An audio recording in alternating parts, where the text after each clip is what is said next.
podcast. Que se passe-t-il entre la France et l'Algérie ? C'est simple, depuis quelques semaines, on a l'impression que les relations ne cessent de se dégrader. Oui, car la liste des sujets de tension s'allonge. Le débat régulier sur l'expulsion des ressortissants algériens sous OQTF. L'arrestation en Algérie de l'écrivain Boualem Sansal. L'arrestation en France d'influenceurs algériens. L'épineux cas du Sahara occidental. La polémique autour de la dénonciation ou non des accords de 1968, mais où vont les relations diplomatiques entre nos deux pays ? Les relations franco-algériennes. Ça fait un moment qu'elles sont en dents de scie. Retour en 1962. Cette année-là, au terme d'une guerre sanglante, l'Algérie prend son indépendance. Les accords d'Évian de mars 62 actent le cessez-le-feu. On écoute le général de Gaulle.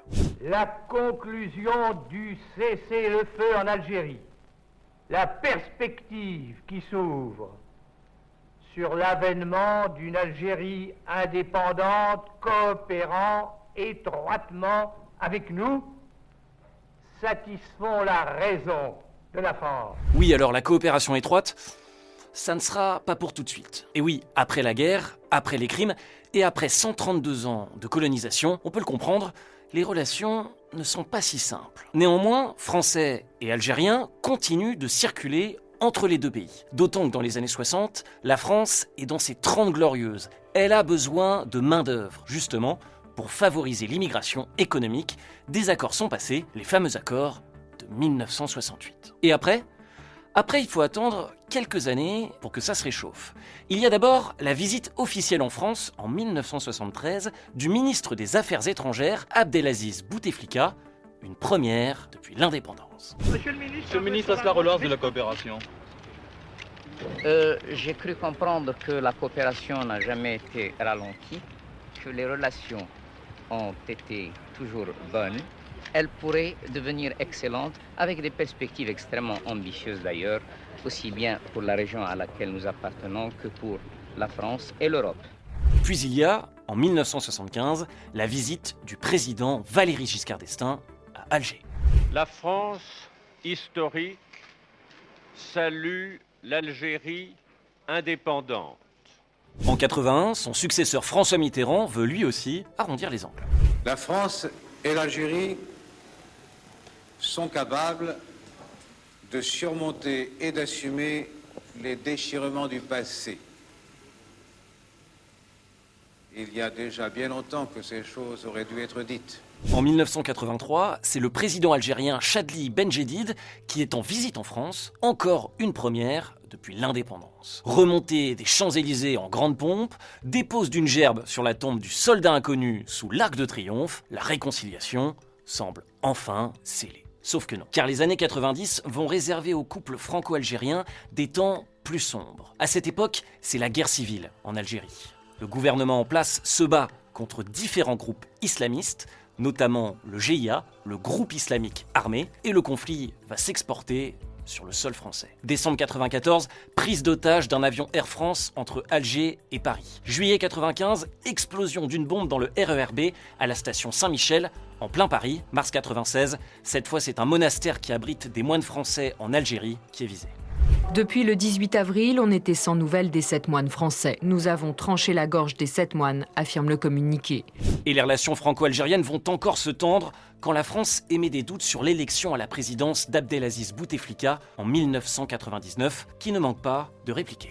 Cette forme de tutelle, cette forme de protectorat, cette forme de souveraineté limitée est absolument inacceptable avec moi.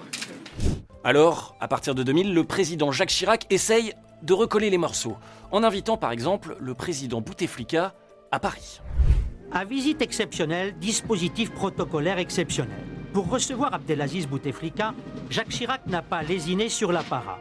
Tapis rouge de 234 mètres de long déroulé au pavillon d'honneur d'Orly.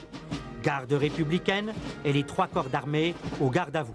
Ce qui se joue maintenant, c'est la reconnaissance officielle par la France de la guerre d'Algérie, et notamment les tortures pratiquées par les militaires français. Une demande des Algériens longtemps laissée lettre morte. En 2003, le président Chirac ouvre la voie. Nos deux nations cicatrisent les blessures du passé.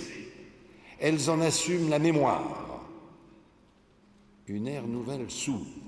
Sous Nicolas Sarkozy, les relations s'assombrissent de nouveau. Lui refuse toute repentance, mais en 2012, François Hollande franchit le pas.